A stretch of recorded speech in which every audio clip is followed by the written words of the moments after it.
आपका स्वागत है। मैं हूं प्रतीक त्रिवेदी। बातचीत के सिलसिले को शुरू करने के लिए आपके साथ एक बार फिर से हाजिर हूं। आप कहेंगे कि आज की जो मौजूदा स्थिति है उसमें हल क्या है।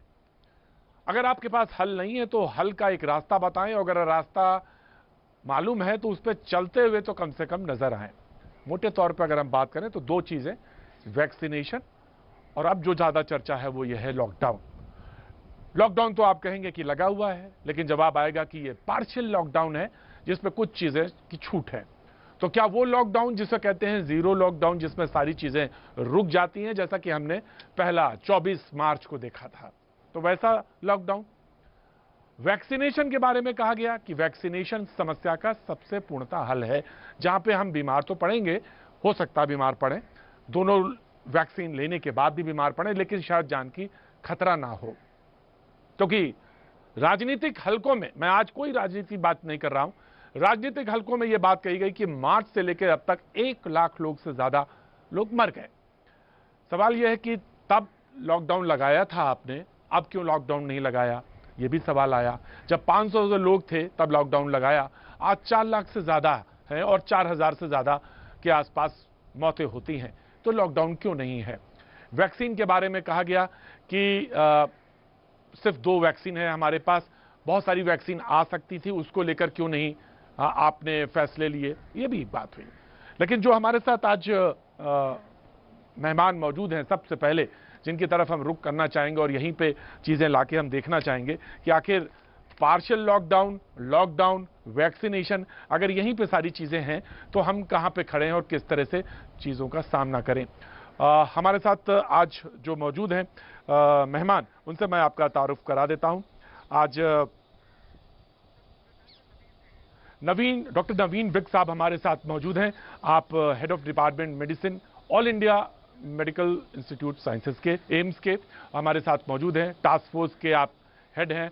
और आज सीधी सीधी बात, डॉक्टर साहब, लॉकडाउन के बारे में शुरू करते हैं। मैं आपको कहीं सुन रहा था, आपने कहा कि लॉकडाउन जो है समस्या का एक हल है और वो किया जा सकता है। आईएमए की बात भी करें, इंडियन मेडिकल एसोसिएशन में भी कहा कि लॉकडाउन लगा देना चाहिए, सरकार सुन नहीं रही है। तो लॉकडाउन एक समस्या का हल है डॉक्टर साहब? देखिए, अब मैं आपके बातों का जवाब थोड़ा लंबा करके देना चाहता हूँ। 3 चीजें हैं। एक, आपने बोला लॉकडाउन। लॉकडाउन का मतलब है ब्रेक द चेन। दूसरा, आपने बोला वैक्सीनेशन। वैक्सीनेशन का मतलब है ब्रेक द चेन, और दूसरा, बीमारी की सिवियरिटी ज्यादा ना हो। और तीसरा जो मुद्दा है वो है हेल्थ इंफ्रास्ट्रक्चर। तो हमें 3 मुद्दों पे मिलकर बात करनी पड़ेगी। अब लॉकडाउन कैसे करें, किस टाइम करें, क्यों करें? आपकी फर्स्ट वेव आई, सेकेंड वेव आई, चाइना ने कैसे किया, अमेरिका ने कैसे किया, यूके ने कैसे किया, किसको क्या फायदा हुआ? फर्स्ट फेज के लॉकडाउन से हमने क्या अचीव किया? फर्स्ट वेव के लॉकडाउन से हमने अचीव किया कि हमारा हेल्थ इंफ्रास्ट्रक्चर इतना बढ़ जाए कि हमने फर्स्ट वेव में बड़ी अच्छी तरह हैंडल किया। सेकेंड वेव बड़ी तेजी के साथ आई। दिल्ली में 1 अप्रैल को 1% पॉजिटिविटी रेट था, लेकिन 20 जी अप्रैल को वो 36% हो गया। 20 दिन में 36%। राइट तो जो सर। मेन मुद्दा है जी वो ये है, ब्रेक द चेन कैसे करें। हर डिस्ट्रिक्ट में पॉजिटिविटी रेट पर ध्यान रखना पड़ेगा। हर गांव में पॉजिटिविटी रेट पर ध्यान रखना पड़ेगा। पॉजिटिविटी रेट हर गांव का 1% से कम रखना पड़ेगा। गांव में हेल्थ फैसिलिटीज कम है, डिस्ट्रिक्ट में 5% से कम रखना पड़ेगा। अभी आपका 20%, 30%, दिल्ली में 36% से 3 हफ्ते के लॉकडाउन के बाद आज हम 21% पे आए हैं। मुंबई में भी इस तरह हम जी कम आए हैं। तो लॉकडाउन का मतलब दोनों है, micro containment and macro containment. हम सिर्फ मैक्रो कंटेनमेंट में पूरे देश में हमें सब कुछ ध्यान में रखते हुए, असेंशियल सर्विसेज को ध्यान में रखते हुए एक लॉकडाउन करना पड़ेगा ताकि किसी को कोई तकलीफ ना हो। ये एक बहुत मुश्किल मुद्दा है, चाहे वो सेंटर हो, चाहे वो स्टेट हो, चाहे वो डिस्ट्रिक्ट हो। डिस्ट्रिक्ट इसमें मेन मुद्दा है। हर डिस्ट्रिक्ट को district magistrate, district collector, district का डॉक्टर साहब तहसीलदार। जैसे 718, डॉक्टर साहब जैसे 718 डिस्ट्रिक्ट हैं और लगभग 230 डिस्ट्रिक्ट ऐसे हैं जहां पे राइज और ग्राफ बराबर बराबर देखने को मिल रहा है।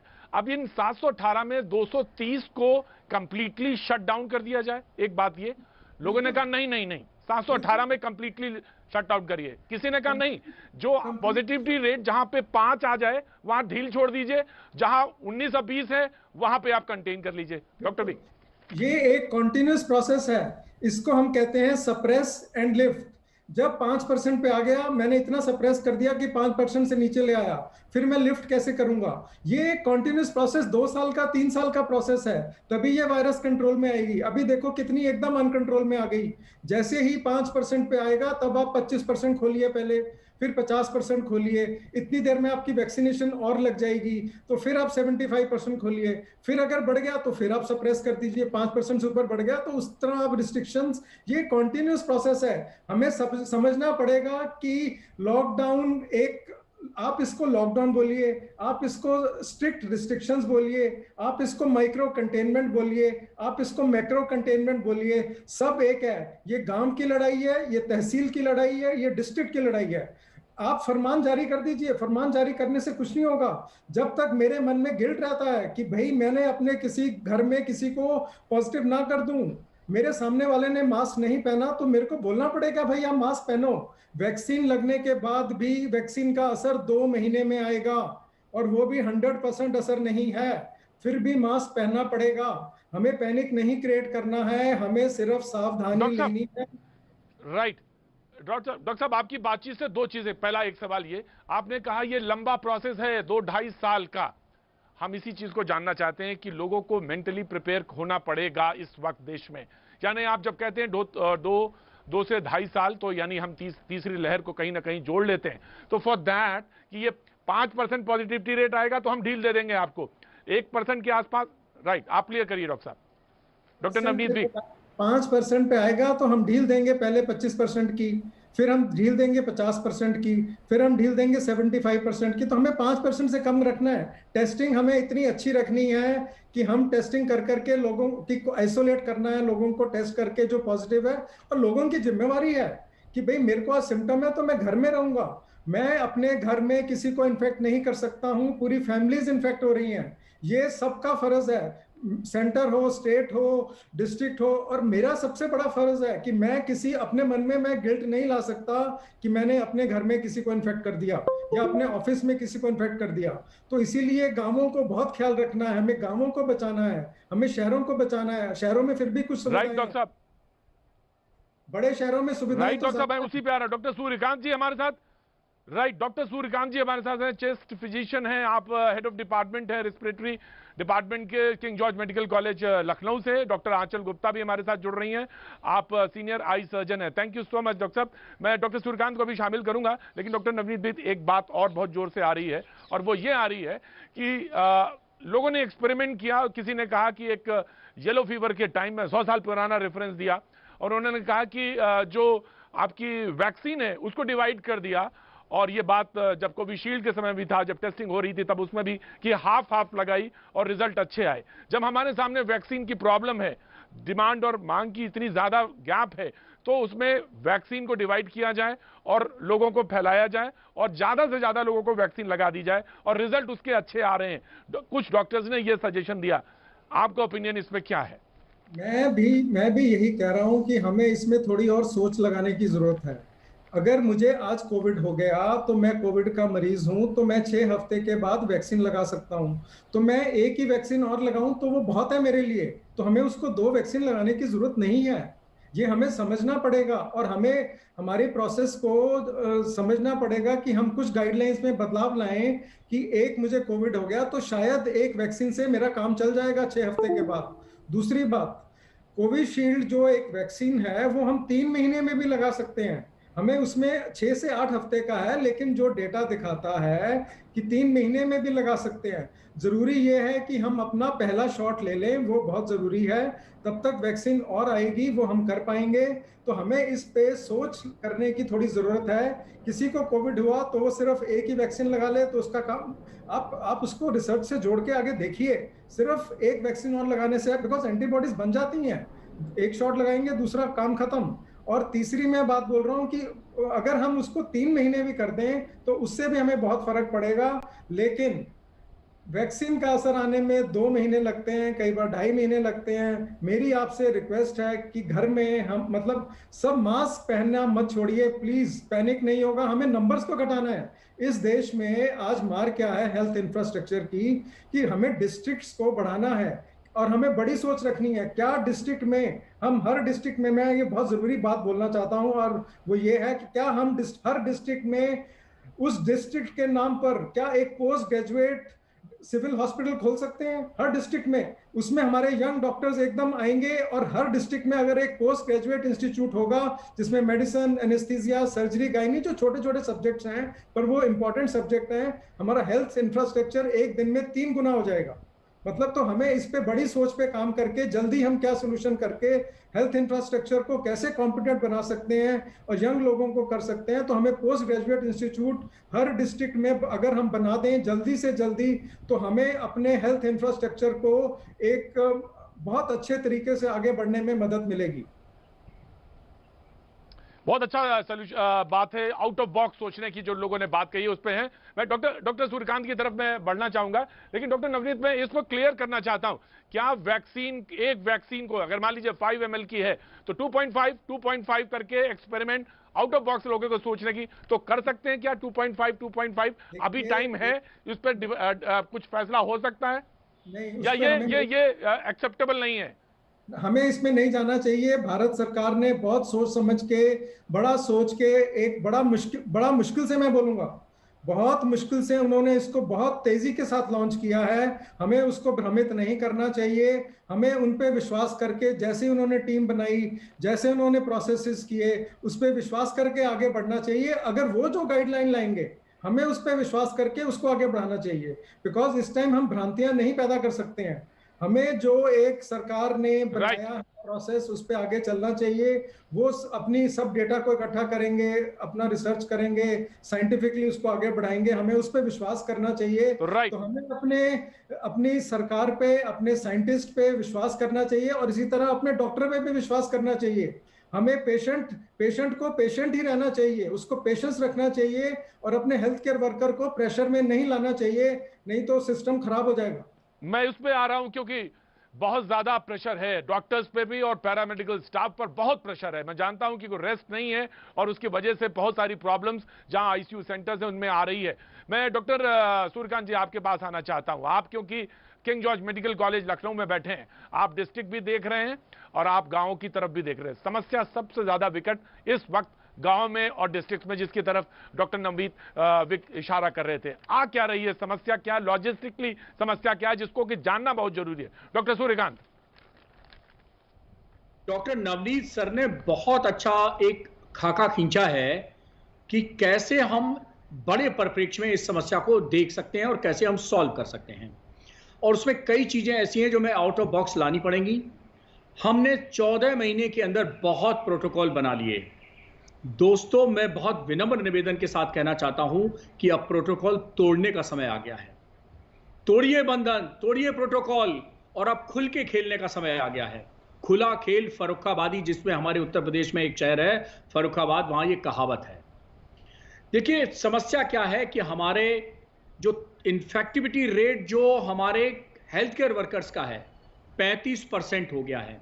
हमारे किंग जॉर्ज मेडिकल यूनिवर्सिटी में 1000 जूनियर डॉक्टर, सीनियर डॉक्टर हैं। 8000 के करीब हमारे जो हेल्थ केयर वर्कर्स हैं। और आप सोचिए कि हर तीसरा अगर संक्रमित है तो हमारी मैन फोर्स, हमारी मैन पावर, हमारी वर्क फोर्स, अरे ये कम हो रही है। ये जंग चल रही है, पैंडेमिक की लड़ाई है। और देखिए दुनिया में जब भी कोई लड़ाई लड़ी जाती है अपनी वर्कफोर्स से लड़ी जाती है। हमारी वर्कफोर्स जो है वो संक्रमित हो रही है, कम हो रही है। और उससे ऊपर ग्रामों की स्थिति अगर हम देखें, मैं 1 महीने से लगभग गांव की अध्ययन कर रहा हूं। उत्तर प्रदेश में अभी पंचायत चुनाव हो रहे थे और उसके बाद जो है गांव में भी काफी केसेस बढ़े हैं।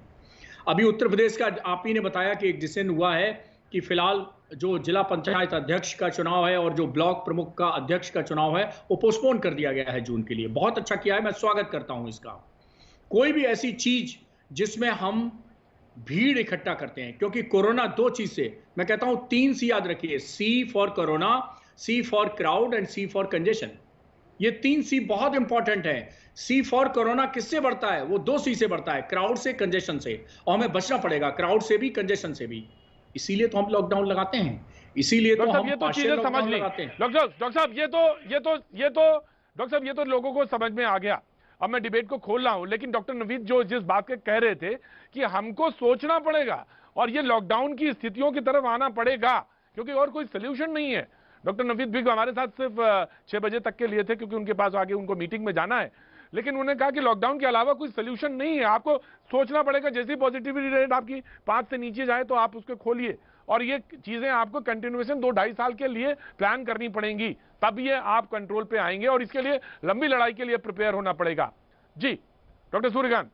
जी जी बिल्कुल, लंबी लड़ाई के लिए पढ़ना पड़ेगा। मैं प्रतीक जी आता हूं गांव की स्थिति के बारे में। मैंने कहा कि हमारे जो हेल्थ केयर वर्कर्स हैं वो काफी इन्फेक्टेड हैं। अब देखिए, ग्रामीण जो चिकित्सा व्यवस्था है, वहां कोई बड़ा अस्पताल है नहीं, वहां पर टेस्टिंग की सुविधा है नहीं, वहां पर ट्रीटमेंट की सुविधा है नहीं, और समस्या तो ये है कि वहां पर लोगों को ये प्रशिक्षित करें कि भाई ये कोरोना का लक्षण है, ये कोरोना का लक्षण नहीं है, या हम अपनी पल्स ऑक्सीमीटर से ऑक्सीजन नाप लें, ये भी सुविधा नहीं है। तो कैसे बचाएं हम ग्रामीण भाइयों को? तो बहुत सिंपल एक आउटलाइन मैंने निकाली है, मैं आपके सामने रखता हूं।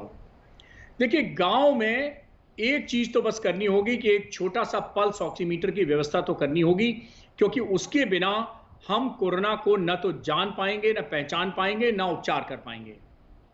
लेकिन उसके लिए एक बहुत विनम्र निवेदन है कि नए नए ग्राम प्रधान चुने गए हैं, वो अपने प्रधान चुनने की खुशी में एक सौगात गांव वालों को दे दें कि पल्स ऑक्सीमीटर की व्यवस्था कर दें, उनके ऑक्सीजन लेवल के नापने की व्यवस्था कर दें। क्योंकि देखिए, लक्षण तो इतने हैं, वो जो क्लासिकल लक्षण हुआ करते थे कि तेज बुखार आएगा, सूखी खांसी आएगी, सांस लेने में तकलीफ होगी, वो सब ध्वस्त हो गए हैं। कोई भी लक्षण कोरोना का हो सकता है। आप जिस दिन महसूस करें कि I am not feeling well, मुझे आज अच्छा नहीं लग रहा है, समझिए कोरोना की दस्तक हो गई है। दस्तक नहीं हो गई, कोरोना हो चुका है। कोरोना ने मल्टीप्लिकेशन आपके शरीर के अंदर कर लिया है, रेप्लिकेशन की फेज पूरी हो गई है, अब सिम्टम की फेज आ गई है, और अब समय आ गया है कि आप जल्दी ही, मैं आपको बताऊं, जैसे हम लोग देवी जी का व्रत रखते हैं 9 दिन, शुरू के 9 दिन बहुत इंपॉर्टेंट हैं। आप 9 दिन में अपना कोरोना ठीक कर लीजिए, वरना उसके बाद जो रास्ता जाता है वो अस्पताल का जाता है, अस्पताल नहीं है वहां पर। तो मैं कहता हूं कि कोई भी डॉक्टर गोडसे भी हमारे साथ अमेरिका से जुड़े हैं। जी, डॉक्टर रवि गोडसे हमारे साथ अमेरिका से जुड़े, उनका भी स्वागत है। लेकिन हमारे साथ बहुत देर से डॉक्टर आंचल गुप्ता मौजूद हैं। आप सीनियर आई सर्जन हैं, एक बार मैं उनकी तरफ रुख करना चाहूंगा। डॉक्टर आंचल गुप्ता, तमाम सारी बातें हो रही हैं। मैंने लॉकडाउन से बात शुरू करी कि लॉकडाउन सोल्यूशन है, उसके बाद मैंने वैक्सीन पे बात करी, क्योंकि वो एक माना गया कि एक अच्छा सोल्यूशन है और बढ़ सकते हैं। वैक्सीन डिवाइड करके दें या ना दें, क्योंकि डॉक्टर गोडसे उस दिन हमारे साथ कह रहे थे कि ये डिवाइड करके भी दी जा सकती है, तो उस पर भी बात हुई। बोले कि नहीं, अब जो अभी एम्स के डॉक्टर थे उन्होंने बहुत साफ सी बात कही कि नहीं, वो नहीं कर सकते। लेकिन अब जो सबसे ज़्यादा खतरा आ रहा है, और वो ये देखने को मिला है गुजरात में और महाराष्ट्र में, जो ब्लैक फंगल है। क्योंकि आप आई सर्जन है, मैं आपके पास पहले इसलिए आना चाहता हूं, पहले उस पर बात करूंगा कि ये खतरा क्यों आया। लोगों ने कहा कि डायबिटिक हैं तो इसलिए खतरा आया, और वो ज़्यादा उस पर ज़्यादा है। और उन लोगों ने कहा कि कोरोना से आप ठीक हो गए, उसके बाद ये ज़्यादा है मुश्किल, और ये मुश्किल आ रहा है। किसी ने कहा नहीं, जो डॉक्टर्स ने स्टेरॉइड्स लिखी हैं और स्टेरॉइड्स खाने के वजह से ये प्रॉब्लम आई है लोगों में, आपने एक्सेसिव स्टेरॉइड खाई है, ये है। तो मैं जानना चाहता हूं डॉक्टर आंचल। देखिए, हुआ क्या कि कोरोना जब सब तरफ चारों तरफ प्रचंड रूप से फैलने लग गया, तो ऑफ कोर्स उसकी सीवियरिटी को रोकने के लिए इस बार हमने देखा कि सब में इन्फ्लेमेटरी स्टॉर्म्स आ रहे थे। मरीज चौथे, पांचवें, छठे दिन इन्फ्लेमेटरी स्टॉर्म में घुस रहा था, और अगर उस इन्फ्लेमेटरी स्टॉर्म को समय पे नहीं रोका जा रहा था तो बहुत ही तेजी से डेथ हो रही थी। अब इसको कंट्रोल करने के लिए स्टेरॉइड यूज करे गए। उस समय हालत ये थी कि मरता क्या ना करता, आनंद फानंद सब लोगों ने स्टेरॉइड्स दिए, बहुत हाई डोजेस में दिए। हुआ यूं कि हमारे देश में हमेशा से लोग अपनी मर्जी से इलाज भी करते चले आ रहे हैं, तो कई लोगों ने डॉक्टर की सलाह पे स्टेरॉइड लिया, और कई लोगों ने उसी पर्चे को रेप्लिकेट करके अपने घरों में स्टेरॉइड ले लिया। लोगों ने घरों में अपनी ऑक्सीजन चला ली, ना ही उन्होंने उसके पाइप को स्टेरलाइज किया, ना ही उसके वाटर का ध्यान दिया। हाई डोजेस में स्टेरॉइड लिए, हाई डोजेस में ऑक्सीजन ले ली, और कोविड की वजह से इम्यूनोसप्रेशन थे। अब ये जो फंगल इन्फेक्शन है, ये एक अपॉर्चुनिस्टिक इन्फेक्शन होता है। अपॉर्चुनिस्टिक यानी जहां उसको अपॉर्चुनिटी मिली अपने लिए सुटेबल, वहां वो पनपना शुरू हो गया। मजेदार बात यह है कि ये फंगस कोई नया नहीं है, ये हर समय हर जगह तैर रहा है, मगर ऐसे सिचुएशन में जहां इम्यूनिटी स्टेरॉइड की वजह से सप्रेस हुई, जहां उसको परफेक्ट ह्यूमिडिटी मिली उस ऑक्सीजन वाले फ्लूइड के अंदर, और वो मरीज जो पहले से ही इम्यूनो सप्रेस थे, वही मरीज आमतौर पे हम देख भी रहे हैं सीरियस हो रहे हैं। अगर देखा जाए तो सीरियसनेस की तरफ जा रहे हैं, 1 से 1.5% मरीज हैं, शायद 1% से भी कम, जो मॉर्टेलिटी की तरफ जा रहे हैं। तो ये मरीज जो पहले से ही इम्यूनो सप्रेस थे, हाई डायबिटीज की वजह से, मैलिग्नेंसी की वजह से, लंबे चौड़े समय के ट्रीटमेंट की वजह से, इन सबों ने फंगस ने घर किया। इस समय जो भारत का टेम्परेचर भी है ऑल ओवर, वो भी बहुत ही कंड्यूसिव है इस फंगल ग्रोथ के लिए। तो ऑल ऑफ अ सडन हम लोग ने चारों तरफ इस फंगल इन्फेक्शन को देखा और इसका भय फैल गया है। अब है क्या कि हम सबके लिए कोविड एक नई सिचुएशन है, कोई पहले से अवेयर नहीं था। तो अब जब पाया जा रहा है कि ये बीमारी आ रही है सामने, तो इसके अर्ली साइंस को डिटेक्ट किया जाए, और फिजिशियंस जो अब बाकी वाइटल्स, डायमर्स या सीटी स्कोर, इन सब चीजों को देख रहे थे, साथ ही वो क्लिनिकल फाइंडिंग्स को भी देखे फंगस की, और इसको तुरंत रोक ले, क्योंकि अगर इसको रोका नहीं गया है, बढ़ता चला गया, तो इसकी मोर्टेलिटी 50% है। मात्र 2 से 4 दिन का ये समय देने अपने आप को भयावह रूप पकड़ने में। तो मैं एज एन डॉक्टर आंचल, मैं एक सवाल जानना चाहता। आपने कहा कि इसको रोकने की जरूरत है, तो ये इन्फेक्शियस है? इन्फेक्शियस पर्सन टू पर्सन नहीं है। बहुत ही बेहतरीन सवाल पूछा आपने प्रदीप जी। बहुत, मैं हर किसी को फोन पे ये समझाने की कोशिश कर रही हूँ कि ये पर्सन टू पर्सन इन्फेक्शियस नहीं है। ये मैंने बताया वातावरण में है, सब तरफ फैला हुआ है। जिस मरीज की इम्यूनिटी कम हुई, जिसको स्टेरॉइड की वजह से इम्यूनिटी और कम हो गई, उसके अंदर ये फंगस पनप रहा है। मगर इसका मतलब ये नहीं कि मेरा इलाज यदि मेरे अभिभावक कर रहे हैं तो उन्हें हो जाएगा, बिल्कुल भी नहीं, अनलेस वो भी इम्यूनो सप्रेस ना हो। राइट। डॉक्टर शरद हमारे साथ जुड़े हैं, उनका भी बहुत बहुत स्वागत। इकोनॉमिस्ट हैं, और आज क्योंकि लॉकडाउन पर बात है, और मैं आपसे डॉक्टर सूर्यकांत जानूंगा, क्योंकि उस दिन आपने स्टेरॉइड की बात कही थी, और स्टेरॉइड आपने कहा था गांवों को देना इसलिए जरूरी है क्योंकि वहां पे तो हमारे पास इंफ्रास्ट्रक्चर भी नहीं है। लेकिन ये स्थितियां ना आ जाएं तो वो कंफ्यूजन भी दूर करना होगा डॉक्टर सूर्यकांत, जरूर दूर करना होगा, क्योंकि जैसे सीनियर आई सर्जन आज डॉक्टर आंचल गुप्ता ने कहा है, ऑफकोर्स उस पर भी हमें आना पड़ेगा। डॉक्टर रवि गोडसे कुछ कहना चाहते हैं? डॉक्टर रवि गोडसे, आज बात जो शुरू हुई थी वो ये थी कि लॉकडाउन सोल्यूशन है, उसके बाद वैक्सीन पे बात हुई थी, और अब जो फंगल इन्फेक्शन दिखाई पड़ रहा है देश में, जिसमें 100 से ज्यादा तो महाराष्ट्र और 200 लगभग गुजरात में है, 8 डेथ रिपोर्ट हुई हैं। तो ये सारी समस्याएं हैं इस वक्त, और हम कैसे, कहां से कौन सा रास्ता निकालें? डॉक्टर रवि गोडसे। मैंने म्यूकरमाइकोसिस का, ब्लैक फंगस का अमेरिका में एक भी केस नहीं देखा है। जैसे वो कहते हैं वो शायद स्टीरॉयड की वजह से हो रहा है, लेकिन पूरा स्टीरॉयड की वजह से नहीं है। वो अनक्लीन ऑक्सीजन, वो आई डॉक्टर बहुत अच्छी बता रहे थे, अनक्लीन स्टीरॉयड पाइप के वजह से भी हो सकता है। और क्या होता है, जब आप स्टीरॉयड्स देते हो तो उसका एक साइड इफेक्ट है कि आपकी शुगर बढ़ जाती है स्टीरॉयड की वजह से। जिन पेशेंट को डायबिटीज नहीं है उनकी भी शुगर काफी हद तक बढ़ जाती है स्टीरॉयड की वजह से। और दूसरा ये भी होता है कि स्टीरॉयड से व्हाइट ब्लड सेल काउंट बढ़ता है। नहीं तो ऐसा ना हो कि विलेज में स्टीरॉयड दे दिया और दूसरे दिन शहर में इन्वेस्टिगेशन किया, उसमें हाई व्हाइट काउंट आया। वो हाई व्हाइट काउंट स्टीरॉयड की वजह से। स्टीरॉयड के बारे में मैं क्विकली ये कहना चाहूँगा, स्टीरॉयड सिर्फ 10 दिन यूज करने हैं, अगर यूज करने हैं तो। उसका डोज है 6 मिलीग्राम डेक्सामेथासोन, और मतलब equal to 32 milligram of Medrol, equal to 140 milligram of hydrocortisone, equal to 40 milligram of prednisone. ये 4 अलग अलग तरह के स्टीरॉयड है, और इनके मैंने डोसेस बोल दिए, 6 मिलीग्राम, 40 मिलीग्राम, 32 मिलीग्राम, 140 मिलीग्राम। उससे ज़्यादा नहीं लेना है। स्टीरॉयड 10 दिन से ज़्यादा नहीं लेना है, और स्टीरॉयड पहले 7 दिन में नहीं लेने हैं, क्योंकि कोविड एकदम सिंपल है। जब आप कोविड से संक्रमित होते हो, पहले 8 दिन आपकी बॉडी उससे फाइट करती है। अगर बॉडी फाइट हारने लगी तो वो इम्यून स्टॉर्म लाती है, और वो इम्यून स्टॉर्म में इतना डैमेज होता है कि बॉडी को भी डैमेज होता है, थोड़ा कोरोना को भी डैमेज होता है। तो ट्रीटमेंट क्या है? शुरू में बॉडी को अपना काम करने दो। ये जो हम लोग सब यूज कर रहे हैं इंडिया में, डॉक्सीसाइक्लिन, फाविपिराविर, आइवरमेक्टिन, अजिथ्रोमाइसिन, जिंको, उसका कोई डेटा नहीं है।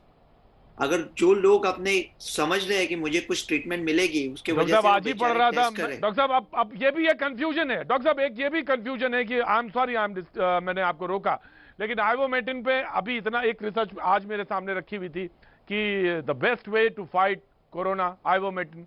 तो अब सवाल यह है कि करें क्या, इतनी राय है। डॉक्टर सूर्यकांत, मैं आपके पास आना चाहता हूं। डॉक्टर सूर्यकांत, मैं आ रहा हूं, रवि गोडसे आ रहा हूं मैं आपको। Doctor Ravi Godse, I will give you time of course sir. जी डॉक्टर सूर्यकांत।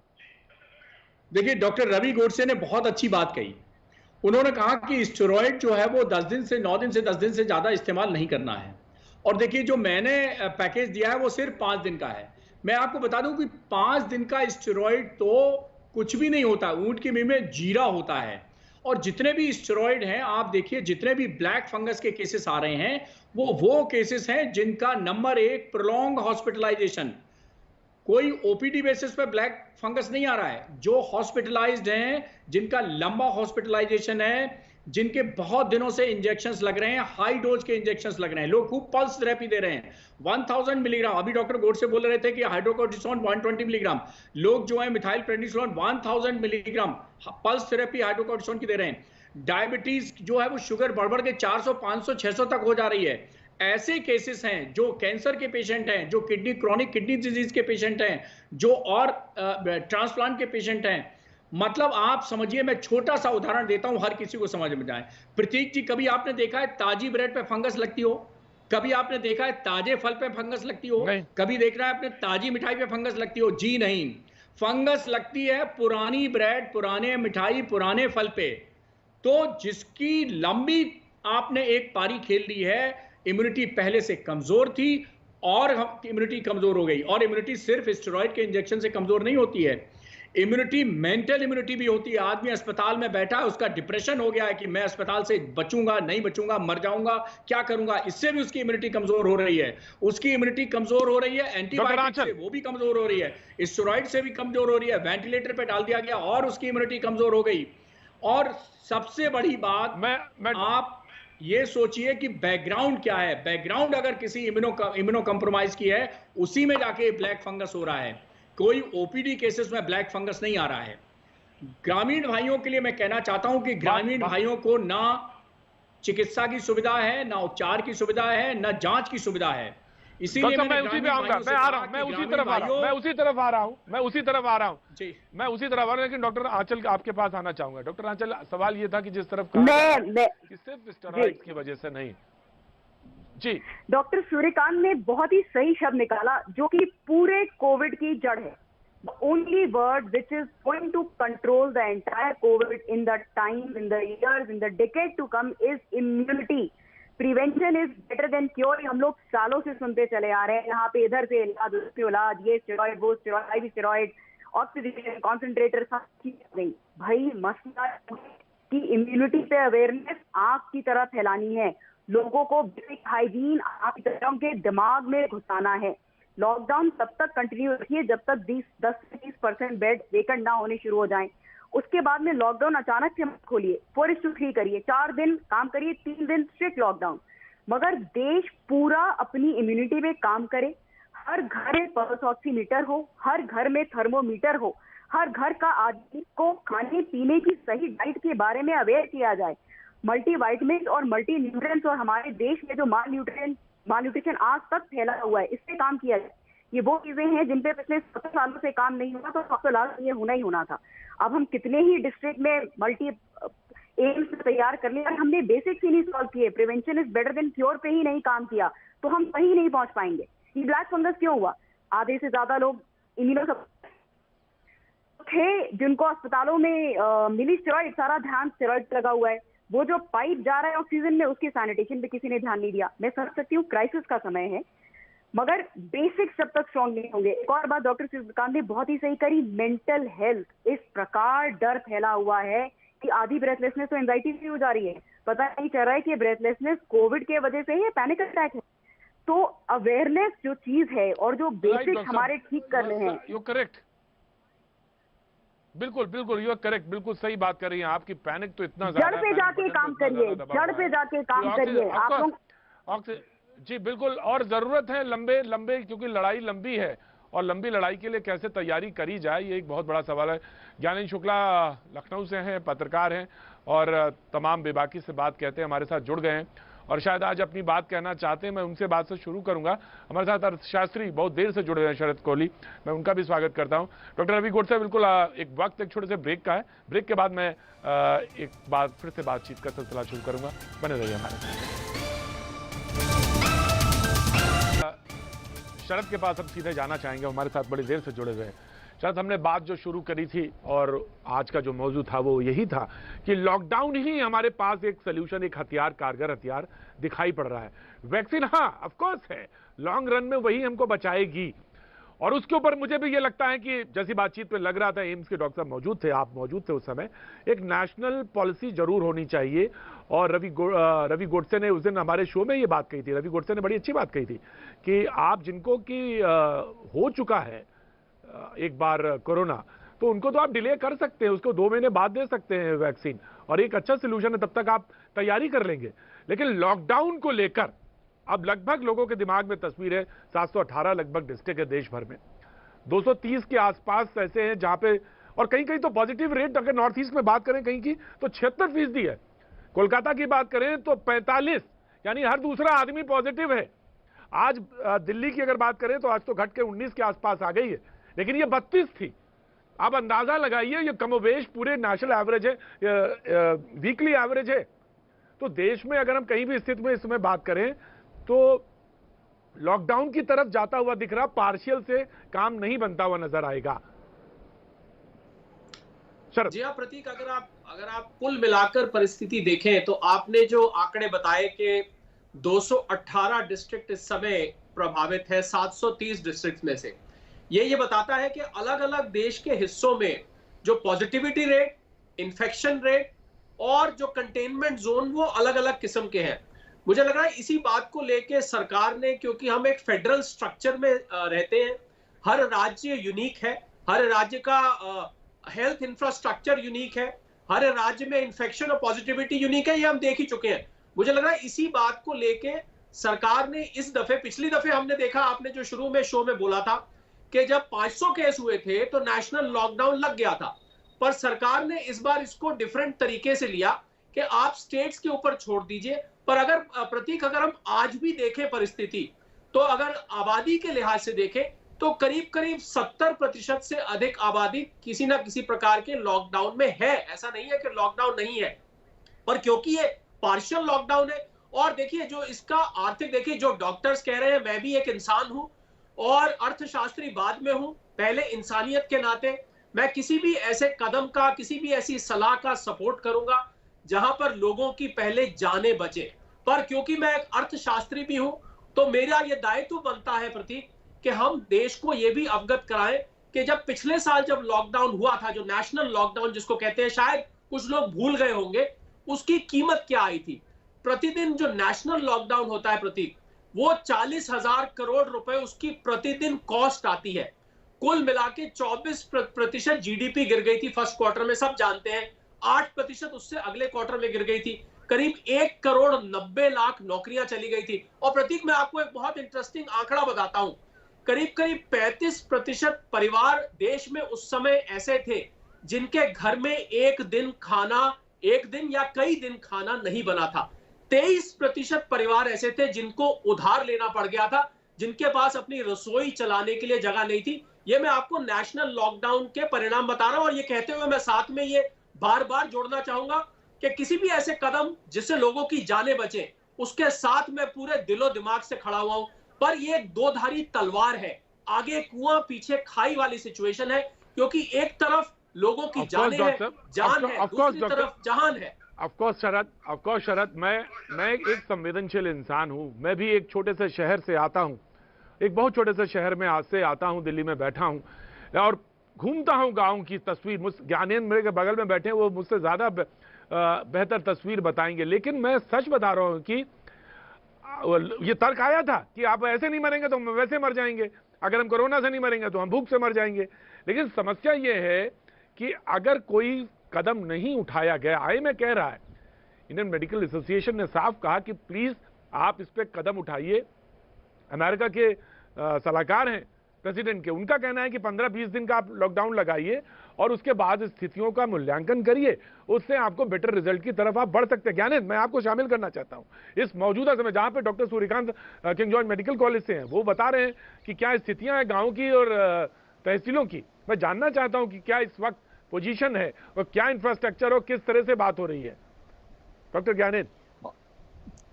देखिए, उत्तर प्रदेश की बात करें तो अभी हाल में पंचायत चुनाव हुए और इस पंचायत चुनाव ने उत्तर प्रदेश में जो कोरोना महामारी थी, जो शहरों में फैली हुई थी, पिछले साल की जब बात हुई थी तो गांवों तक नहीं पहुंचा हुआ था, जबकि तमाम लोग गांवों तक पहुंचे थे और लोगों को डर था कि गांवों में भी अगर इसका विस्तार हो जाएगा तो बड़ी भयावह स्थिति हो जाएगी।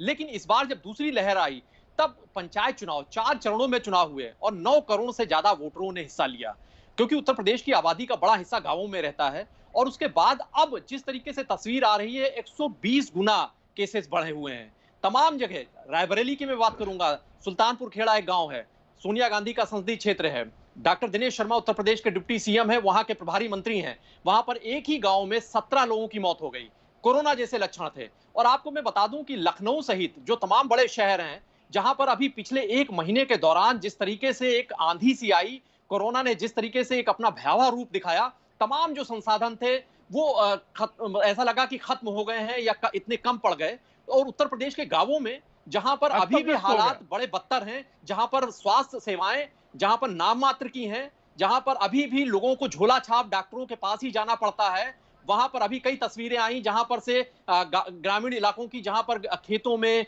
बागों में लोग अपने ड्रिप चढ़वा रहे होते हैं और गांवों में तो लोग जान ही नहीं पाते हैं। वहां पर तमाम जगहों पर आया कि एक रहस्यमयी बुखार आया, लोगों को सांस लेने में तकलीफ हुई और दम तोड़ दिया। तो ये उत्तर प्रदेश के गांवों में ये पंचायत चुनावों ने जिस तरीके से कोरोना को फैलाया है, उसके लिए निश्चित तौर से यहाँ की जो राजनीतिक सत्ता है उसके ऊपर सवालिया निशान लगेंगे। और मैं आपको दूसरी बात बता दूं कि उत्तर प्रदेश में टीम 11 हुआ करती है अफसरों की, अब टीम 9 हो गई है। और उत्तर प्रदेश में पिछले 1 साल में इस टीम 11 ने पूरी तरीके से, एक तरीके से कहा जाए, सरकार यही चला रही है। मंत्री विधायक यहाँ पर उत्तर प्रदेश में राजनीतिक सत्ता के ऊपर अगर कोई हावी है तो ये अफसरशाही हावी है। और ये अफसरशाही इसने 1 साल में कौन सा ऐसा काम किया कि दूसरी लहर से बचने के लिए कौन सा ऐसा काम किया, इसकी ऑडिट, इसके परफॉर्मेंस की भी ऑडिट होनी चाहिए। ये भी तमाम मांग उठ रही है। तो उत्तर प्रदेश में अगर हम बात करेंगे, जिस तरीके से आप पूरे देश के परिप्रेक्ष्य में बात कर रहे हैं, उत्तर प्रदेश में पंचायत चुनावों ने हालात को बद से बदतर किया है। और आज की, भले ही लखनऊ की अभी आंकड़े जो आए 1200 के करीब आए हैं। ठीक है गानेंद्र, राइट गानेंद्र, मैं मेरे पास भी फोन आ रहे हैं और इसी तरह की बातें आप सही कह रहे हैं और बिहार में भी यही मौजूदा स्थिति है। मैं आपको डॉक्टर रवि आप ही के पास आ रहा हूं। ऐसी स्थिति जब हो तो जिस तरह से एक अर्थशास्त्री बात कह रहे थे डॉक्टर रवि, शरद कह रहे थे कि हम एक अर्थशास्त्री भी हैं, हमको तमाम सारी चीजें देखनी पड़ती हैं, हमको जीडीपी भी नजर रखना पड़ता है। अब तमाम चीजों को मद्देनजर होते हुए क्या हम लॉकडाउन की तरफ बढ़ें और इस बीच में क्या हमारा एक कोई नेशनल पॉलिसी, एक खासतौर से वैक्सीनेशन को लेकर तो जरूर हो जानी चाहिए, तय हो जाना चाहिए कि हमको ये प्रायोरिटी हमने बनाई एज में, लेकिन अब हमको देने में जो ये प्रायोरिटी है इस पे भी हम थोड़ा सा टाइम मिल जाए, बाय कर लें, सो दैट कि हम एक स्टॉक बना लें, तो हम आगे और अच्छी तरह से, बेहतर तरह से निपट सकते हैं। और एक लॉकडाउन क्या जरूरी है लगता है डॉक्टर रवि गोडसे? लॉकडाउन अभी जरूरी है, लेकिन अगर अभी लॉकडाउन करेंगे तो 20 दिन बचेंगे। 20 दिन में क्या करेंगे? नया लॉकडाउन करेंगे, ये तब तक हम खत्म हो जाएंगे। इसी वजह से हम अभी 5 चीजें कर सकते हैं। उस वजह से मैं महामारी को 4 हफ्ते में फिनिश करके दिखाऊंगा, दी एंड कर दूंगा। सबसे पहले चीज है, आपके जो ग्रामीण भाई है उनको मैं आंखें में आंखें डाल के कह सकता हूं, देखो, अगर आपको अभी कोविड अंकल से मिलना है, कोविड चाचा जी से आपसी मुलाकात तय है, इतना फैल चुका है वो, आपका चुनाव है कि वैक्सीन के टीके से रास्ते से जाना है या डिसीज के रास्ते से जाना है। कोविड से तो आपकी मुलाकात अभी तय है। अगर आपको कोविड हुआ है तो 99% से भी ज्यादा चांस है कि आप आराम से ठीक हो जाओगे। और अगर आप कोविड से ठीक होते हो तो ये जो नेचुरल इम्यूनिटी अच्छी तरह से टिक रही है, तो 9 दिन में आपका दी एंड हो गया पैंडेमिक का निजी रूप में। तो आप डरिए मत, ये जल्दी खत्म होने वाला है। 3.5 लाख जो केसेस आ रहे हैं उनके पीछे छिपे 10 लोग और है। 3-3 करोड़ अगर या 30 लाख लोग रोज संक्रमित हो रहे हैं तो 9 दिन में वो प्रोटेक्टेड हो रहे हैं। जल्दी केसेस हमारे कम हो जाएंगे। मैं एक चीज कहूंगा लॉकडाउन के पहले, ये 5 चीजें मेरा पंचसूत्री है, ये अगर गवर्नमेंट ने आज किया तो 4 हफ्ते में ये खत्म हो जाएगा। पहली चीज है 1 घंटे की रोज प्रेस कॉन्फ्रेंस। देखो अभी हमने कितनी आसानी से बात कही। अगर प्राइम मिनिस्टर या हेल्थ मिनिस्टर बोलता है कि रेमडेसिविर 5 दिन से ज्यादा यूज मत करो, स्टीरॉयड 10 दिन से ज्यादा यूज मत करो, डोज ज्यादा यूज मत करो, 7 दिन पहले दिन में 7 स्टीरॉयड मत दे दो, बाकी की दवाई डरो मत, ये ऐसा अगर सेंट्रल में एक शो में आ गया 1 घंटे में, सब कंफ्यूजन दूर हो जाएगा, व्हाट्सएप यूनिवर्सिटीज को ताला लग जाएगा। दूसरी बात है, टीकेकरण के सिवाय अभी हम बच नहीं सकते। लॉकडाउन से 3 हफ्ता बचेंगे, 3 साल नहीं, 3 साल में मर जाएंगे। टीकाकरण अभी चालू रखना चाहिए। इसकी वजह से सब फॉरेन वैक्सीन को आज नहीं अभी अनुमति देनी चाहिए। Pfizer, Moderna, Johnson and Johnson. देखो जॉनसन एंड जॉनसन अमेरिका में भी अभी नई चलने वाली है, क्योंकि टीचर्स उसके खिलाफ है, उसके कुछ प्रॉब्लम है, इतने बड़े प्रॉब्लम नहीं है, सिर्फ लड़कियों में है, लड़कों में तो ठीक है। जॉनसन एंड जॉनसन अमेरिका में अभी नई चल रही है। अमेरिका में अभी डोसेस हमारे जो स्टेट्स है, जो उनका वैक्सीन का कोटा अलॉट हुआ है, उसके 10% भी वो नहीं मांग रहे। हमारा अभी पॉपुलेशन खत्म हो गया, हमको वैक्सीन की जरूरत नहीं है। सब प्राइवेट वैक्सीन इंडिया में ला दो आज। तीसरा, वैक्सीनेशन प्राइवेटाइज करो, गवर्नमेंट के हाथ से नहीं हो रहा है। प्राइवेट कंपनीज को सप्लाई दे दो, वो दे दे, गवर्नमेंट से नहीं हो रहा है काम। चौथी चीज है, बाबूगिरी बंद करो। ये सब आधार कार्ड वगैरह मत चेक करो। स्टेडियम खोलो, जो आए उनको टीका लगवा दो। क्या जरूरी है वो शायद दहशतवादी भी हो, हमको क्या फर्क पड़ता है, वो एडल्ट है, उसको कोविड हो सकता है, दूसरों को दे सकता है। स्टेडियम खोलो, ये सब ये वो बंद करो। और 5वीं सबसे अहम चीज है, उससे ये महामारी 3 हफ्ते में खत्म हो सकती है। मोनोक्लोनल एंटीबॉडीज अमेरिका में पड़े हैं लाखों डोज। मोनोक्लोनल एंटीबॉडी अगर पहले 10 दिन में दे दिए, ऑक्सीजन कम होने के पहले, तो कोरोना 85% उसका दी एंड हो जाता है। ये बहुत महंगी है, वो आके रिच और मिडिल क्लास लोगों के लिए अवेलेबल कर दो, तो वो अस्पताल में बेड पकड़ना बंद करेंगे, फिर गरीब लोगों के लिए बेड और ऑक्सीजन बन जाएंगे। ये 5 चीजें अगर कर दी गवर्नमेंट ने, तो ये महामारी का 4 हफ्ते में दी एंड हो जाएगा। अभी सिर्फ हम लोग सोचे, ये इकोनॉमिस्ट बात कर रहा है, मैं इकोनॉमिस्ट नहीं हूँ, लेकिन इतना समझता हूँ, जैसा आप पैसा देते हो वैसा आपको दाम मिलता है। ये क्या पागलपंती है, फाइजर फ्री दे दो, मॉडर्ना फ्री दे दो, मोनोक्लोनल फ्री दे दो, ऐसा कहीं चलता है क्या पूंजीवादी देशों में? हम अगर सीरम को कहाँ पैसा दिया हमने, तो पैसे देने की हमको क्षमता है, नंबर 5 की जीडीपी है। लेकिन मेरे विलेज के ग्रामीण देशवासियों, आप डरिए मत, ये हर्ड इम्यूनिटी हमारा बहुत जल्दी से तेजी से बढ़ रहा है। 10-15 दिन में इसके आंकड़े बहुत कम आएंगे, डरने की कोई बात नहीं है। ये 5 चीजें करो, लेकिन टीका तो आपको लगवाना है, आज से लगवाना है, कहीं से पकड़ के लगवाना है। डॉक्टर आंचल आपके पास ही आ रहा हूं। डॉक्टर तुर्कन, मैं आपके पास आऊंगा। कुछ मैं आ रहा हूं डॉक्टर आंचल, जा रहा हूं। मैंने आपकी प्रतिक्रिया देख ली, और जिस तरह से आप प्रफुल्लित हैं, जिस तरह से आप खुश नजर आ रही थी स्क्रीन पर, तो मुझे तो कुछ कहने की जरूरत नहीं। आपकी एफर्मेटिव तो सामने ही दिखाई पड़ रही है, या आप डॉक्टर गोडसे की बात से पूरी तरह सहमत हैं। मैं आ रहा हूं, लेकिन डॉक्टर त्रिपाठी के पास जरूर कुछ है बातें हैं जो गंभीरता है, क्योंकि इस मुल्क में वो बहुत लंबे समय से एक किसी मेडिकल कॉलेज में और बहुत सीनियर जगह पे पोस्ट। ऑफकोर्स शरद, आपका पास भी सवाल है, और आपको प्रैक्टिकल इश्यूज मालूम है इस देश के, और इस देश में एक पैसा एक बहुत बड़ा इशू है, और वो निश्चित तौर से है कि महंगा इलाज, जब इलाज ना संभव हो तो इलाज ही ना मिले तो महंगा इलाज तो छोड़ ही दीजिए। लेकिन वो ठीक है, मैं आपके उस पहलू पे आऊंगा। लेकिन डॉक्टर आंचल, आप कुछ कहना चाह रही थी, मैं आपके पास है। डॉक्टर आंचल। बिल्कुल, तो मैं वापस अपनी वही बात दोहराऊंगी कि कोरोना से जो डर फैला हुआ है, वो डर जरूरी है, मगर वो डर इस लेवल तक ना पहुंचाए कि डर ही इम्यूनिटी घटा दे। तो हमारे पास काम करने के लिए सर ने 5 वेपन बोले, मैं कहती हूँ 1 वेपन है। The weapon is immunity. Immunity आएगी हर्ड इन्फेक्शन द्वारा, इम्यूनिटी आएगी वैक्सीन द्वारा, इम्यूनिटी आएगी अपने ऊपर काम करने से। ऑफ कोर्स हम सब नहीं चाहते कि हम हर्ड इम्यूनिटी से इम्यूनिटी पाएं, क्योंकि उसमें बहुत जाने जाएंगी। वैक्सीन वैक्सीन वैक्सीन इलाज है, लेफ्ट से लाओ, राइट से लाओ, नॉर्थ से लाओ, साउथ से लाओ, कहीं से भी लाओ वैक्सीन। जो अफोर्ड कर सकता है उसे महंगी दो भाई, जो नहीं अफोर्ड कर सकता है उसको सस्ती दो, मगर दो। अभी तक मेरे पास कितने फोन आते हैं, उन्हें ये पता ही नहीं है कि कोविड हो गया तो 3 महीने तक वैक्सीन की जरूरत नहीं है। अरे भाई, अवेयरनेस पैदा करिए, बताइए लोगों को। ये अवेयरनेस मीडिया द्वारा, अखबारों द्वारा, लाउड स्पीकर द्वारा, प्राइम मिनिस्टर जी द्वारा, सबके द्वारा फैलाई जाए कि ये जो इतने लोग हो रहे हैं, इन्हें वैक्सीन की जरूरत नहीं है, बचे वाले वैक्सीन लगवाएं, वैक्सीन लगवाएं।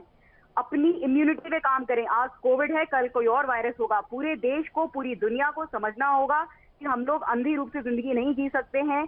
अब समय आ गया है कि वापस से सात्विक जीवन जीना शुरू कर दें। जो हेल्थ केयर फैसिलिटी है उस पर ट्रस्ट करें, जो वैक्सीन है उस पर ट्रस्ट करें और हर तरीके से जाकर के वैक्सीन को अवेल कर सकें। बिल्कुल उसको स्टेडियम्स में लगा देना चाहिए। सबके आधार कार्ड है हमारे पास, कितने लोग कोविड पॉजिटिव हैं उसका रिकॉर्ड है हमारे पास, जो नहीं पॉजिटिव है उनको फोन करके लगवाई जाए, वैक्सीन लगवाई जाए। राइट डॉक्टर आंचल, मैं इस बात पे सहमत हूं। ऑफ कोर्स मैं आ रहा हूं, एक छोटी सी टिप्पणी आपके शरद में लूंगा लेकिन ब्रेक के बाद। सवाल यह है कि जिनको जो कोविड पॉजिटिव हो चुके हैं और वो रुक सकते हैं, अगर 2 महीने या 3 महीने तक रोका जा सकता है, जिसको कि डॉक्टर आंचल भी कह रही हैं, डॉक्टर रवि गोडसे भी कह रहे हैं, और उनको रोका जा सकता है, तो हम अपनी वैक्सीन बचा सकते हैं। और जो जरूरत है जिनको, जी रवि गोडसे कुछ कहना चाहते हैं आप? डॉक्टर रवि गोडसे कुछ बोलना चाह रहे हैं? देखो, आपको जो इम्यूनिटी वैक्सीन से मिलती है वो डिसीज से मिले हुए इम्यूनिटी से ज्यादा तेज तर्रार होती है, लेकिन मगर हमारे पास वैक्सीन नहीं है, इसलिए जुगाड़ करके डोसेस बढ़ाने के लिए मैं कह रहा हूं कि वैक्सीन जिनको हुआ है उनको अभी 2-3 महीना रुको। और वो जो एम्स के डॉक्टर ने कहा ना कि हाफ डोज नहीं कर सकते, वो पूरी तरह से गलत है। यूके में ऐसा स्टडी हुआ था, गलती से यंग लोगों में आधा डोज दिया। लेकिन डॉक्टर साहब मैं इसमें एक सवाल आपसे पूछूंगा। लेकिन डॉक्टर साहब मैं अगर पूछूंगा, ब्रिटेन को मालूम था उसकी ही वैक्सीन है कोवैक्सीन, वहां पे भी शुरुआत में ये बात आई थी कि हाफ वैक्सीन पे अच्छे रिजल्ट आए थे, लेकिन फिर उन्होंने, हाँ जी Covishield, I am sorry Covishield से, तो फिर उन्होंने क्यों नहीं ली? फिर वो सवाल ही आया कि ब्रिटेन ने क्यों नहीं ली, उन्होंने अपने हाफ वैक्सीन क्यों नहीं ली? तो इससे कंफ्यूजन कहीं और बढ़ता है सोसाइटी में, जिसको कि एम्स के डॉक्टर ने क्लियर किया था। और ये बहुत इंपॉर्टेंट पॉइंट है, उन्होंने क्यों नहीं ली और हमारे ऊपर ये क्यों थोपी गई? जी, क्योंकि उनके पास फाइजर और मॉडर्ना है।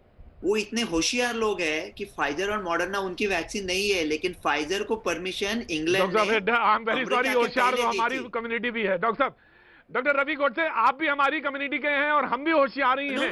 हम ये नहीं मानते कि हम होशियार नहीं है। आप मेरी कम्युनिटी के, हम भी होशियार हैं।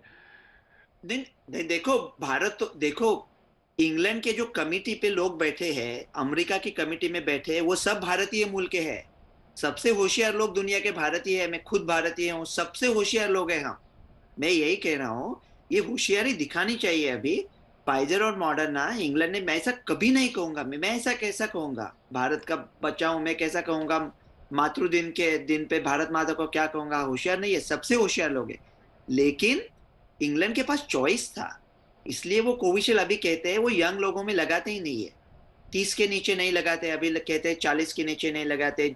वो इंडिया के लिए अच्छी बात है, वो डोज सब इंडिया में आ सकते हैं, लेकिन ये जो फाइजर और मॉडर्ना है उसको उन्होंने परमिशन दी। मैं आपकी बात को, क्योंकि आप हमारे साथ लगातार शो में मौजूद रहे हैं 2-3 दिन, और ये बात मुझे समझ में आई, और वो टास्क फोर्स में है, एम्स के डॉक्टर जो हैं वो टास्क फोर्स में है।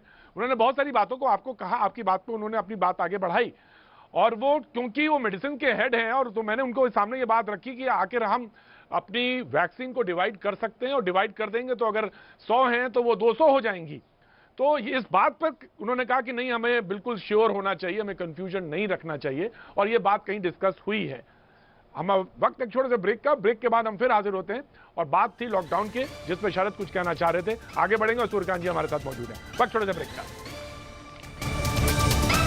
फिर स्वागत है। बातचीत के सिलसिले को सीधे जोड़ेंगे, डॉक्टर सूर्यकांत हमारे साथ मौजूद है। डॉक्टर सूर्यकांत, सीधे आपके पास आना चाहूंगा, ये जानना चाहेंगे कि लॉकडाउन जरूरी है, लॉकडाउन एक समस्या का हल है और उसकी तरफ बढ़ना चाहिए, और दूसरी बात ये कि गांव और की तरफ, देहात की तरफ जो बात आप दिक्कत कह रहे थे कि इस समय बहुत, जिस तरफ ज्ञानेंद्र इशारा कर रहे थे, और आप भी लखनऊ से हैं, तो किस तरह से निपटा जाए, कैसे बनाया जाए, फोकस किस तरफ किया जाए? क्योंकि एम्स के डॉक्टर ने भी यही इशारा किया था कि गांव डिस्ट्रिक्ट जो हैं इस समय सबसे ज्यादा सेंटर पॉइंट होने चाहिए।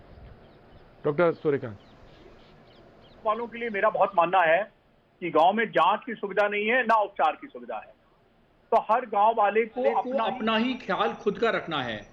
बस केवल यह है, थोड़ी सी प्रतीक त्रिवेदी की बात सुन लेनी है, थोड़ा सा न्यूज़ 18 की बात सुन लेनी है, थोड़ी सी डॉक्टर सूर्यकांत की बात सुन लेनी है। आपको खुद डॉक्टर अपना बनना पड़ेगा, अपना इलाज खुद करना पड़ेगा। अभी डॉक्टर रवि गोडसे से मैं बिल्कुल सहमत हूं कि पहला 9 दिन बहुत इंपॉर्टेंट है, और जो बात बार बार ये हो रही है कि अर्ली स्टेरॉइड, मैं आपको यहां क्लियर कर दूं। एक तो देखिए, मान लीजिए कि WHO से लेकर और जितनी भी इंटरनेशनल एजेंसी हैं, सबने कहा कि जीवन 2 ही चीजों से बच रहा है, एक ऑक्सीजन से और दूसरा स्टेरॉइड से। तो ये जो ब्लैक फंगस के नाम पे जो 400-500 केसेस पूरे 135 करोड़ जनसंख्या में हो गए हैं, उसके नाम पर जो हवा खड़ा किया जा रहा है, इसको ना खड़ा किया जाए। मैं आपको बता दूं कि हमारे यहाँ 1100 बेड का कोविड अस्पताल है किंग जॉर्ज मेडिकल यूनिवर्सिटी में, मेरे ख्याल से देश में सबसे बड़ा होगा। और यहाँ एक पेशेंट है हमारे पास, या दो होंगे ज़्यादा से ज़्यादा, एक फंगल साइनोसाइटिस का और एक और दोनों डायबिटिक हैं, दोनों एल्डरली हैं, यानी उनका पहले से इम्यूनिटी ब्रेकअप है।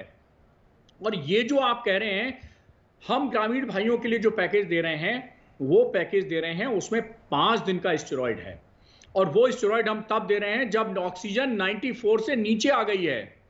अर्ली फेज जिसमें वायरल रेप्लिकेशन कहा जाता है, तो वायरल के रेप्लिकेशन से ऑक्सीजन डाउन नहीं होती, ऑक्सीजन डाउन होती है जब फेफड़े में डॉक्टर सुरकांत, आपके मेडिकल कॉलेज में भी 2 पेशेंट हैं ये ब्लैक फंगस वाले, आपने ऐसा कहा? बिल्कुल है, एक का ट्रीटमेंट तो हम ही कर रहे हैं, हमारे अंडर में एडमिट है। हेलो, राइट डॉक्टर साहब, एक कॉलर है। हाँ डॉक्टर साहब सुना मैं, डॉक्टर एक कॉलर है संदीप गुप्ता। हाँ जी डॉक्टर साहब, आप सबसे एक चीज पूछना चाहता हूँ। मेरे जीजा, हेलो जी, बोलिए। हाँ, मेरे ब्रदर इन लॉ, मेरे जीजा अभी परसों एक्सपायर हुए, छोटी बहन के हस्बैंड। डॉक्टर्स का कहना था कि रेमडेसिविर और टोक्लिजुमैब 400 mg हम सिर्फ भेड़ चाल में देते हैं, सिर्फ हमारे अटेंडेंस का प्रेशर रहता है, इसलिए हम ये इंजेक्शन देते हैं। इसका कोई मिराकुलस इफेक्ट नहीं है। अगर इफेक्ट नहीं है तो क्यों देते हैं? और ये हॉस्पिटल के डॉक्टर ने मेरे को मुंह पे बोला है, कार्डियो डॉक्टर, मैं हॉस्पिटल का नाम नहीं लेना चाहता, मैं किसी का अगेंस्ट नहीं हूँ, लेकिन ये चीज अगर नहीं है तो फिर क्यों आप देते हो? और वो भी आपने ब्लैक में खरीदी होगी, वो भी आपने ब्लैक में ही खरीदी होगी। टोक्लिजुमैब 400 mg 2 लाख रुपए में कहीं से ढूंढ ढांड के खरीद के दी थी, फिर भी वो पेशेंट परसों।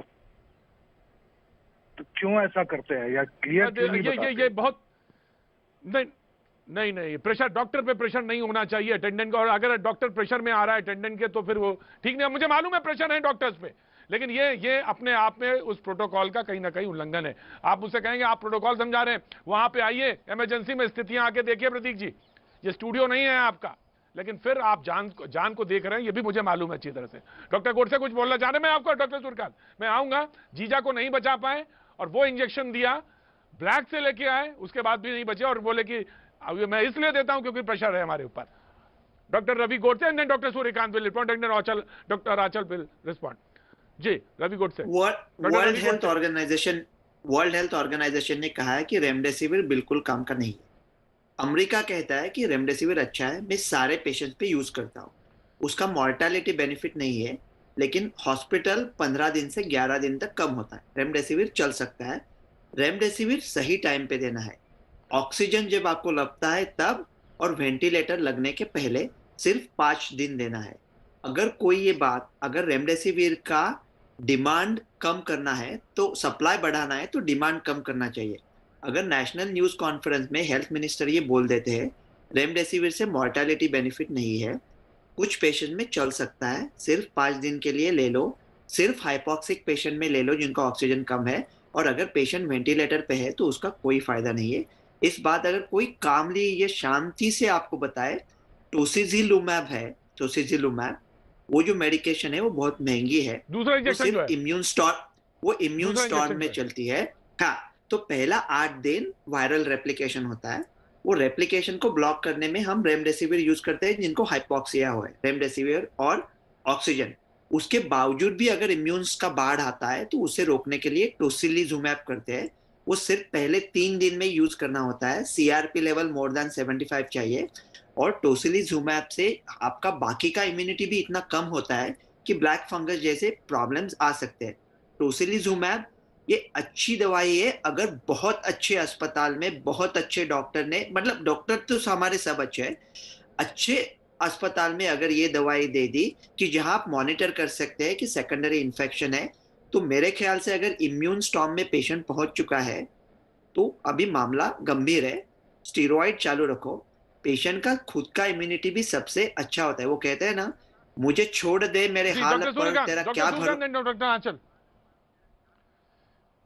देखिए, ये प्रतीक जी, मेरे ख्याल से अभी जिनका ये प्रश्न था रेमडेसिविर के ऊपर, इसको आप क्वेश्चन ऑफ द मंथ मान लीजिए। बहुत बड़ा संवेदनशील प्रश्न है ये। मैं 1 महीने से चिल्ला के, जब से ये सेकेंड वेव शुरू हुई है, मैं कह रहा हूं कि रेमडेसिविर बिल्कुल गेम चेंजर नहीं है। कृपया रेमडेसिविर की ब्लैक मार्केटिंग मत करिए, कृपया रेमडेसिविर की डिमांड मत रखिए। लोग घरों में मंगवा के अपने होम आइसोलेशन में रेमडेसिविर लगवा रहे हैं। भाई, ये जरूरत है, हमें रेमडेसिविर के खिलाफ बोलना पड़ेगा, बहुत तेजी से बोलना पड़ेगा। मैं डॉक्टर रवि गोडसे से बिल्कुल सहमत हूं कि हमें सरकारी, गैर सरकारी, असरकारी हर तरीके से बोलना पड़ेगा कि रेमडेसिविर के पीछे मत भागो। ये जान नहीं बचाएगा, नहीं बचाता है, नहीं बचाता है, नहीं बचाता है। कितनी बार मैं कहूं, मैं 1 महीने से बोल के परेशान हो गया, लेकिन मैं देख रहा हूं रेमडेसिविर की कालाबाजारी। आज भी पढ़ रहा था कि लोग जो पता नहीं क्या क्या मिला के नकली रेमडेसिविर बना दिए, लोगों की मौत हो रही है। डॉक्टर, सेकंड इंजेक्शन जो मैं second injection doctor Ravi Godse ने खुद ही बता दिया, बहुत महंगा है और बहुत ही अनुभवी हाथों में बहुत ही बड़े अस्पताल, तो बड़े आदमियों के लिए बड़े अस्पताल और बड़े अनुभवी डॉक्टरों के लिए सुरक्षित कर दीजिए।